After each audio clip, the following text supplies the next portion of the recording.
Good evening, and welcome back to the darkness. Tonight, we have another story, one that settles into the corners of memory, that visits the quiet hours when the house breathes and the world forgets to pay attention.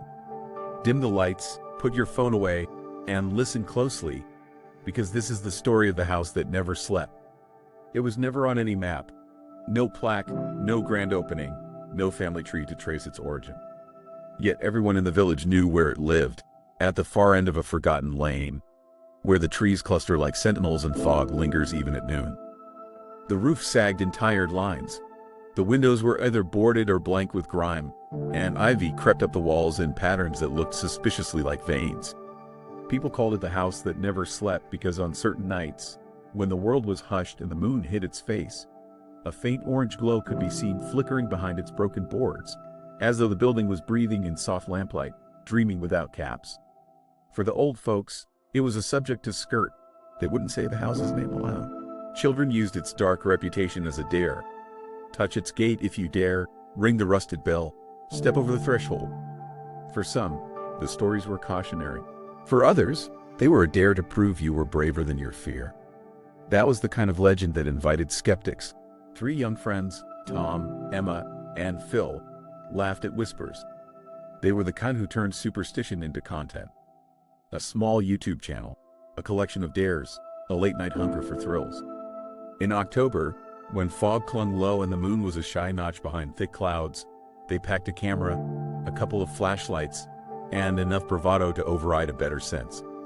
A ghost hunting challenge, advertised as a brave, funny stunt, was the plan. Just for fun, just for views, they walked the path that many had told them to avoid. The deeper they went, the more the noises of the living world fell away. Crickets stopped chirping. The wind seemed to lose its voice. Their footsteps echoed like notes in a hollow drum. It's an odd thing, how silence can feel like an audience, watching the foolishness you bring into its theater. And then they saw the house. From the outside, it looked smaller than rumor had made it, but somehow older. The smell hit them first. Wet wood, rust, the metallic tang of something that had been left to sit and think. The gate gave a little groan as they crossed it. At a distance, the house's windows were black eyes. Closer in, some were boarded haphazardly. Behind a few, a soft orange light seemed to shift and breathe. "Let's just get a few shots and leave," Emma whispered. Her voice fell away into the hush like a candle guttering. Tom smirked and said the obvious line, "Relax, it's just a house." When he pushed on the door, it yielded as if it had been waiting for an excuse to open. The motion was slow and theatrical, like a curtain parting for a play already written in someone else's voice. The air inside was unlike any outside chill. It wasn't seasonal so much as intentional. It seeped in, filled their lungs, and settled in connectors of bone. Dust lay thick across the floor, but it wasn't undisturbed. Small footprints, as if from someone who weighed less than a grown man, led deeper. Toys lay about the room, a cracked doll, a wooden horse missing its head, a teddy bear with only one buttoned eye. Each object suggested a life paused, a child evacuated from play mid-motion. Phil, ever the cameraman, felt elated. "This is perfect," he said into the record light, which blinked as if in reply, setting tiny reflections along the walls. Above him, a single floorboard sighed. The sound came and left like a breath. They stopped as one. "Probably just the wind," Tom said, though no wind threaded the house. The trees outside weren't moving. The leaves lay like witnesses belled into stillness. Then came another sound, soft, slow, small, measured steps crossing the ceiling, over and back, exactly like a child pacing in worry. It wasn't the house shivering. It was the impression of weight. The floorboard directly above them made a deliberate, hollow knock. Emma lifted her flashlight with a hand that trembled. "There's someone up there," she said, barely louder than the air. Tom climbed the stairs. Each step protested his weight, moaning in low, sullen notes. The upper hall extended in a long, unlit ribbon, doors yawning open like mouths. Shadow pooled in each threshold. The doors were ajar just far enough that darkness seemed to slip through. He picked the last door at the end of the corridor. The knob felt warm under his palm. Warm, in a house that had been sealed away from life. Inside, a child's room, wallpaper stripped from the walls and ragged sheets, curling like peeling skin. In the center, a wooden cradle rocked with slow rhythm. Somewhere behind the wallpapered seams, A melody box was playing a lullaby, but not as a whole. Its tune skipped and hiccuped as if someone had turned part of it off. Each loop stalled like a heartbeat that forgot its next beat. Phil stepped closer with the camera. The red light on its face blinked, recording. "Is someone here?" he asked. The music stopped. Silence. Sharp, like a blade.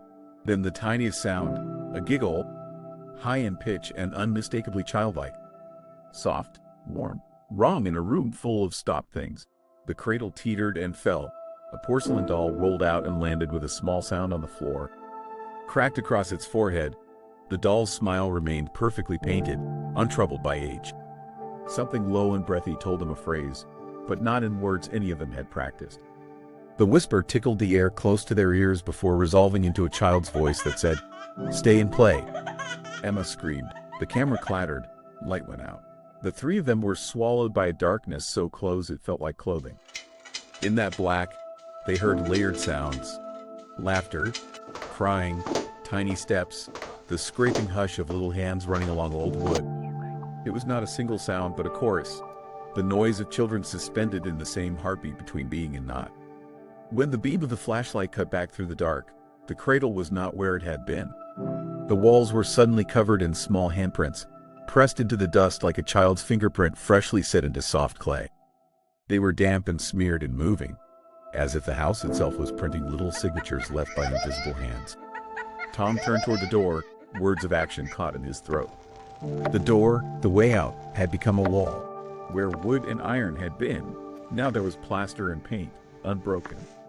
The exit had been erased as casually as one might close a book and hide a sentence. He felt breath against his neck, not cold, not warm, just breath, intimate and expectant. A whisper folded against his ear, words meant for the place where fear becomes acceptance. "You shouldn't have come when the house was awake." They ran. At first, it was a blind, flailing scramble. Hallways curved where they had been straight. Staircases led upward into static darkness that consumed the idea of climbing. Doors swung open onto the same child's room, every time, as if the house had been built from the echo of that single space. The cradle stared at them. The doll's smile widened into a permanent grin. Phil's camera showed something else on the screen between breaks. Faces, pressed into the static like ghosts trying to be seen. Pale faces with dark, too wide eyes stared straight into the lens.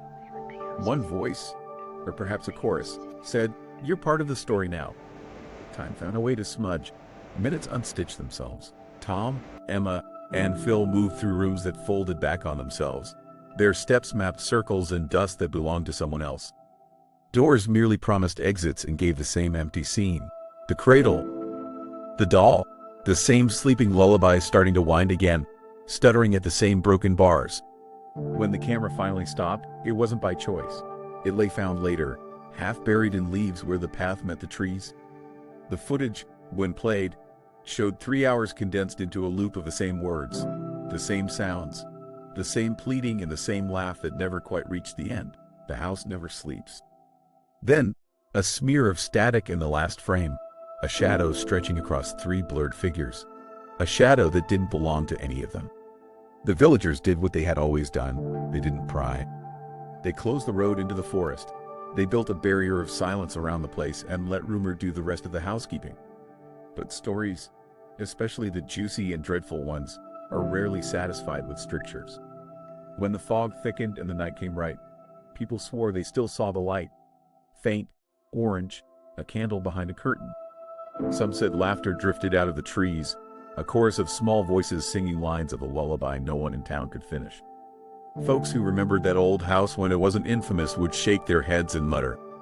Others, younger and less encumbered by caution, would claim they could hear children laughing as they passed the closed road. Most would glance at the trees and walk a little faster. When we tell stories like this, we tend to ask 2 questions. Why does the house keep living in rumor? And what does it want? The house that never slept is easier to sense than explain. It's not a building so much as a place that remembers. The footprints in dust, the toys laid about like props, they suggest a memory loop. The house seems to collect fragments of lives that used to belong to children. Their laughter, their lullabies, their brief, bright attention. When someone trespasses with enough curiosity, or hubris, the house responds by making them a new part of that collection. It's not necessarily malevolence in the way a fiction villain sits planning. It's an ecosystem of longing. People, especially small ones, leave potent traces. If the house never slept, then perhaps it watched all night and kept its eyes on what once belonged there. When it found new faces who came to look, it invited them to stay in the only way it knew how, by folding them into the same memory, the same loop, until their details blurred like faces in an old photograph left too close to the light. There's also something else at work in stories like this, a warning. Houses, especially the old sort tucked out of sight, hold histories. They are repositories for joy and grief alike. The people we might meet in them may not be what we expect. The children you hear might not be children any longer, but echoes, the patterns of a syllable repeated until it becomes a thing of its own. Curiosity is a bright thing for a human, but some curiosities are mirrors. Some doors are better left unopened because, beyond them, the house asks for what you brought with you without asking. So what would you do if you walked by that road at dusk and a small light winked from between the trees? The instinct that tells you to follow is the same one that drove Tom, Emma, and Phil toward the threshold. The conviction that if you can look long enough, you can dismantle the unknown. And yet there are houses and stories that do not want dismantling. They want witnesses, they want company. If you find your hand at the gate, please remember a few things I learned from this tale. First, listen to the little voices of caution, the ones in your chest telling you to go home. Second, respect the lives that existed before your arrival. Don't assume you have a right to pry into every silence. Third, carry light that doesn't just illuminate but comforts. Sometimes courage is companionship, not bluster. Legend has a way of outlasting evidence. The footage found by the police was examined, looped, and then looped again by people who wanted answers. The villagers sealed the road, but fences rust. Stories leak. People forget, then remember, then forget again. When the wind changes direction and night grows thick, the old house stands waiting, as if time had nothing better to do, as if it were practicing the same lullaby to itself in perpetuity. And that is the darkest, simplest truth. Places that remember may keep remembering. They will call to the curious. They will, sometimes, accept company. They will not always be cruel. They will simply be what they have always been, a place that never, ever sleeps. So good night, from the house and the trees and the things they remember. If you hear a small, steady knock in the walls tonight, it might be nothing more than the house shifting. It might be a child counting breaths before sleep. Or it might be, as in the old rumor, a welcome, soft, patient, and persistent. If you are tempted to follow the light, take with you more than a camera. Take your sense of when enough is enough. And if, despite everything, you decide to go anyway, know one thing: when the house opens its tired door, it will already be awake.